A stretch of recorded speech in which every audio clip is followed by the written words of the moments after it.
India கூட்டணி என்கிறார்கள். அது உண்மையிலே கூட்டணி தானா? ஒரு நொடி யோசிச்சு பாருங்கள். உண்மையிலே கூட்டணியா? கேரளாவில் காங்கிரஸ் கம்யூனிஸ்ட் கூட்டணியா, எதிரெதிரணியா? ராகுல் காந்தியை எதிர்த்து கம்யூனிஸ்ட் கட்சியினுடைய பிரகாஷ் காரத் மனைவி பிருந்தா காரத் போட்டியிடுகிறார். கேரளாவுக்குள்ள எதிர்கட்சி, கேரளா விட்டு வெளியில வந்தா கூட்டணி. எப்படிப்பட்ட கொள்கை பற்று, சித்தாந்த கோட்பாட்டு ஒற்றுமை, கொடுமை! கேரளாவில் ஆளுகிறது கம்யூனிஸ்ட், காங்கிரஸ் எதிர்கட்சி. முல்லை பெரியாற்றில் தண்ணிகள் ஒரு சொட்டு தண்ணி கிடையாது. ஆனா கொள்கை என்ன? உலக பாட்டாளிகளே, உழைக்கும் மக்களை ஒன்றிணையுங்கள், உள்ளூர் பாட்டாளி வாழட்டும், தமிழ் பாட்டாளி சாகட்டும் கோட்பாடு. தண்ணி தர்றதில்லை கம்யூனிஸ்ட். நீ கச்சத்தீவை ஒப்புக்கு பேசுற, 10 ஆண்டு கால ஆட்சியை நீ நினைச்சிருந்தா எடுத்துட்டு பேசணும். காவிரியில் தமிழர்களுக்கு உரிய நீரை பெற்றுக் கொடுக்க வேண்டிய பொறுப்பில் இருந்த பிரதமர் 10 ஆண்டுகள் செய்தது என்ன?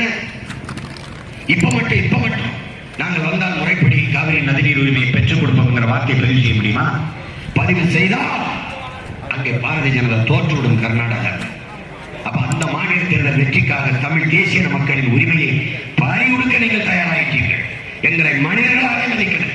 எங்களுக்கு உயிருக்கு, உணர்வுக்கு எங்கள் உரிமை என்று எதையுமே நீங்கள். இந்த அண்ணாமலைங்கிற ஒருத்தர் தம்பி, அவர் ஏதோ நட்டு வளர்த்து உரம் போட்டு தண்ணி ஊற்றின மாதிரியே, அது பல ஆண்டுகளா இருக்கு. அடிமை இந்தியாவில இருந்து அந்த அமைப்புகள் இருக்கு, சங் பரிவார், RSS எல்லாம். அது அப்புறம் பாரதிய ஜனதான்ற அரசியல் கட்சியா வந்துச்சு. அந்த கட்சியில பல முறை அதிகாரத்தில் இருந்திருக்கிறாங்க, எதிர்கட்சியா இருந்திருக்கிறாங்க, பல மாநிலங்களை ஆண்டிருக்காங்க. அதுல நீ ஒரு அந்த கட்டடத்தை நீ ஒரு ஓரத்தில் இருக்க ஒரு செங்கல் வந்தா அந்த கட்சி இருக்காது, அழிச்சு போயிருவி. நாம் தமிழர் கட்சி அழிச்சு போயிருவி. என்ன ஜோத்திர எழுத்து நினைச்சியா? இது ஒவ்வொரு மாநில தமிழனின் உணர்வு தம்பி.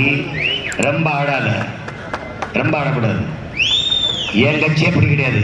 இது நான் என் ரத்தத்தை வேர்வையா சிந்தி என் மூச்சை பேச்சாக்கி செத்து போன இன உணர்வு, மான உணர்வை ஊட்டி, மொழிப்பற்று, இனப்பற்றை ஊட்டி, எனக்கும் கீழே இருக்கிற என் தம்பி தன்னிகள், எனக்கும் இளைய என் பிள்ளைகளை திரட்டி இனமானமிக்க, தன்மானமிக்க தமிழ் படை கட்டி வர்ற இது கோட்டை. இது தமிழ் தேசிய அரசியல் கோட்டை.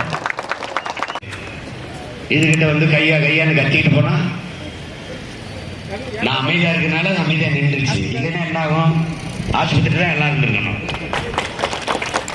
அதான் சுத்தா இயக்கணும். அதை காவல்துறை வேடிக்கை பார்த்துட்டு நிற்குது.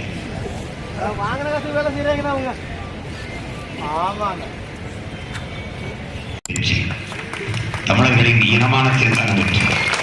அவள் வெற்றி நீங்கள் அவளுக்கு செலுத்தும் ஒவ்வொரு வாக்கும் நம் மொழியை மீட்கும், நம் மண்ணை காக்கும்.